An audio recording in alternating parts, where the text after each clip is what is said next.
Shalom. In this week's Sedra is Acharei Mos. Learning doesn't occur in a vacuum. Plenty of variables contribute and are necessary to ensure a successful study. An integral factor that leads to successful learning is peer support surrounding the learner.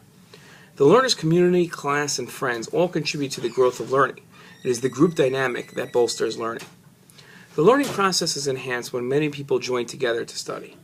This Dvar Torah will examine the importance of community and the individual's responsibility to join with their community. Most points will be drawn from a law in this week's Sedra about where offerings were given after the building of the tabernacle, the Mishkan, and the temple, the Beis HaMikdash. This Dvar Torah aims to give the reader and the viewer a sense of obligation to join the community's efforts and growth, even when the reader feels their efforts won't contribute to personal growth.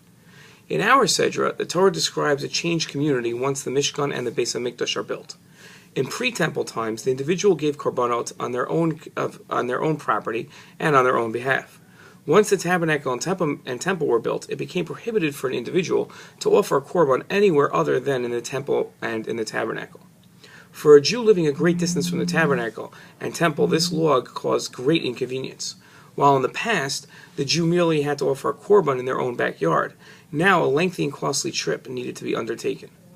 In constructing a tabernacle and temple, the Jews built themselves a central place to join together to serve and learn about Hashem.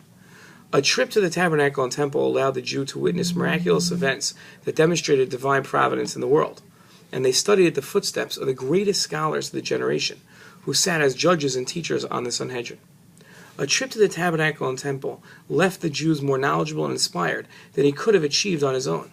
In addition to his own growth, knowledge, and inspiration, his experience was compounded by the mass of Jews who, like him, had traveled great distances to experience the sanctity of the temple. With the community joining him and his joining the community, the importance of the endeavor became more apparent to him, and pushed him to increase the level of effort and intensity expounded. The benefits of coming together as a community extends far past the experience of a trip to the tabernacle and the temple. While praying with a minyan and in a Beit Knesset, the individual can take advantage of the compounding growth of the joint communal effort. The growth and benefit afforded the community far outweighs the inconvenience of leaving one's home to travel to the synagogue or a Beit Midrash. A learner that isolates himself away from others and imagines that they will experience success on their own is destined to fail. Learning can only occur with the help and support of those around them. The lesson of one altar and one Beit HaMikdash and the need for every Jew to offer their korbanot there teaches the lesson that for a Jew to truly grow, he must give up isolationist thoughts and join the community's joint efforts. Shabbat Shalom.